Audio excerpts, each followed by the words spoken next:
ओम शांति।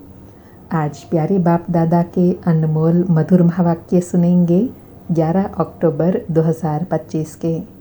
आज की मुरली के सार में ज्ञान सागर बाबा ने फ़र्ज़ की स्मृति दिलाई। बाबा कहे, तुम्हारा फ़र्ज़ है सबको स्थायी सुख और शांति का रास्ता बताना, सबको शांति की बख्शिश देना। क्योंकि बाबा कहे, इस समय सभी मनुष्य विश्व में शांति चाहते हैं, हर एक इंडिविजुअल भी चाहते हैं और विश्व में भी शांति चाहते हैं। तो बाबा कहे, वह भी शांति कहाँ से मिल सकती है? शांति सागर तो एक बाप ही है जिनसे शांति का वर्षा मिलता है। इंडिविजुअल भी मिलता है, होलसेल में भी मिलता है, यानी सबको मिलता है। फिर साथ में निश्चय बुद्धि बनने के लिए कहा कि जब निश्चय हो कि बाबा हमें वर्षा देने के लिए आए हैं, तभी वह दूसरों को आप समान बना सकेंगे। निश्चय बुद्धि समझते हैं शिव बाबा अभी हमें वरदान देने आए हैं, आयुष्वान भव, धनवान भव। तो बाबा कहे, सिर्फ आशीर्वाद देने से प्राप्ति नहीं होती है, इस आशीर्वाद को पाने के लिए मेहनत व पुरुषार्थ भी करना है।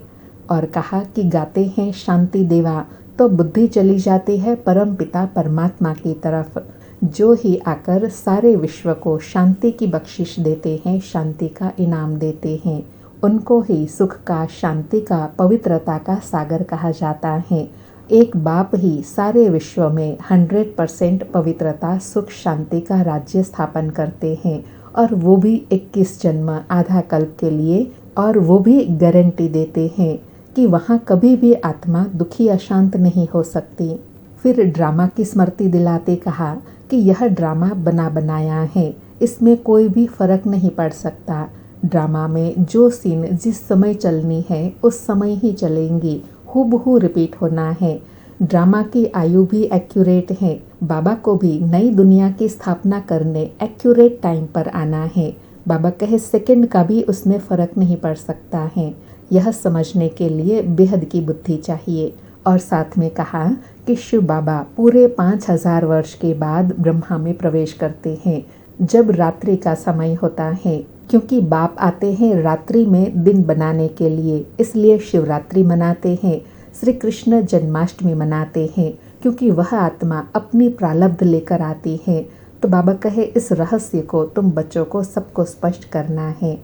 और विशेष कहा कि अभी तुम बच्चे बाप से सन्मुख पढ़ रहे हो, अंदर तुम बच्चों को भासना आती है, अनुभूति होती है कि हम प्रैक्टिकल में बाप, टीचर, सतगुरु के सन्मुख हैं। शिव बाबा कब आते हैं, कैसे पढ़ाते हैं, यह तुम बच्चे जानते हो। तो तुम बच्चों को अंदर गदगद होता है, खुशी होती है कि हम स्वयं भगवान के सन्मुख बैठ पड़ते हैं। बाप आकर अभी माया पर जीत पहनाते हैं। और साथ में कहा कि तुम बच्चे जानते हो बाबा हमको अमर बना रहे हैं, अमरपुरी का मालिक बना रहे हैं, तो कितनी खुशी होनी चाहिए। बाबा कहे, दिन प्रतिदिन तुम्हारी वृद्धि होती जाती है, फिर निश्चय भी पक्का हो जाता है। इस ईश्वरीय सेवा में बच्चों को बहुत सहनशील बनना है। फिर स्मृति दिलाई कि हम अभी संगम युग पर हैं, हम अभी पुरुषोत्तम बन रहे हैं। पुरुषों में उत्तम पुरुष पढ़ाई से ही बनते हैं। तुम अभी बाप से, भगवान से पढ़ते हो, फिर जो जितना पढ़ेंगे उतना ग्रेड मिलेंगी। इस ईश्वरीय पढ़ाई से राजा की ग्रेड मिलती है, तुम विश्व के मालिक बनते हो। और अटेंशन दिलाते कहा कि अब मैं आया हूँ, कहता हूँ बच्चे पतितपना छोड़ो।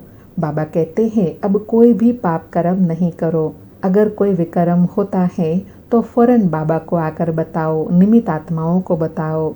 बाबा कहे, पावन नहीं बनेंगे तो तुम्हारा ही नुकसान होगा, तो की कमाई फिर चट हो जाएंगी, फिर लज्जा आएंगी। हम खुद ही पतित बन पड़े हैं, फिर दूसरे को कैसे कहेंगे कि पावन बनो।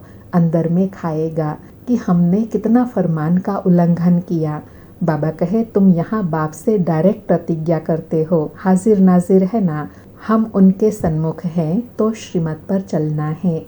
और लास्ट में विशेष स्मृति दिलाते याद में रहने के लिए कहा कि तुम सबको कहते हो बाप को याद करो, बस ऊंचते ऊंच बाप को याद करने से ही ऊंच पद मिलेगा।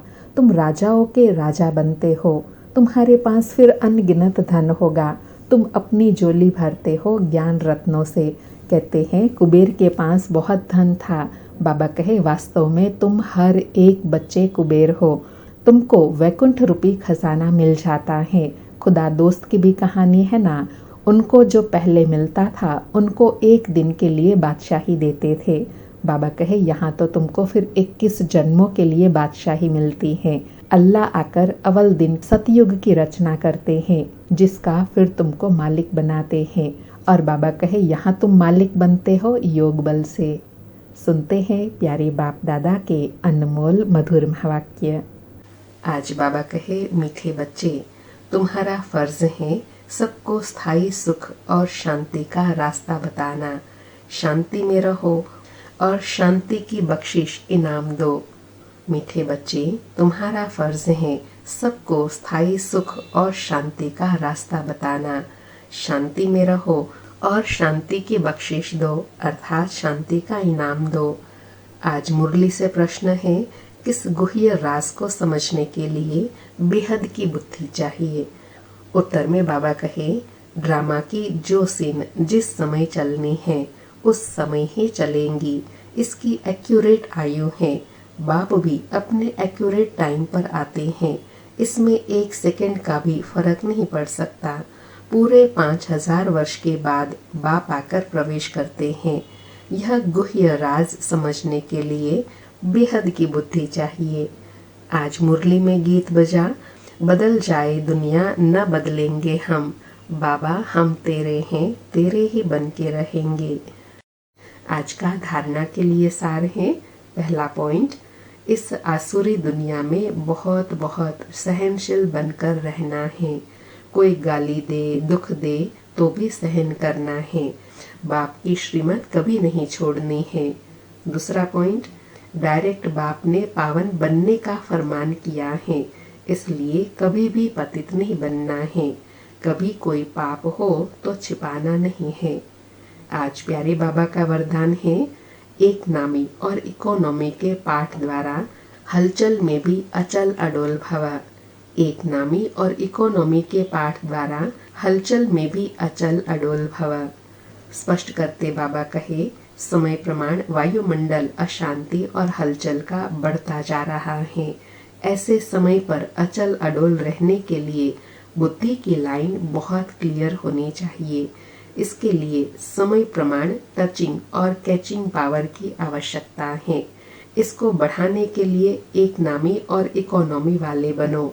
एक नामी और इकोनॉमी करने वाले बच्चों की लाइन क्लियर होने के कारण बाप दादा के डायरेक्शन को सहज कैच कर हलचल में भी अचल अडोल रहते हैं। बाबा कहे, अंतिम समय अचल अडोल अवस्था कब रहेंगी?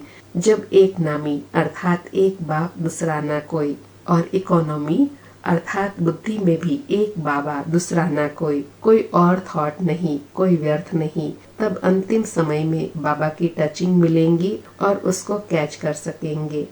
आज का स्लोगन है, स्थूल सूक्ष्म कामनाओं का त्याग करो तब किसी भी बात का सामना कर सकेंगे।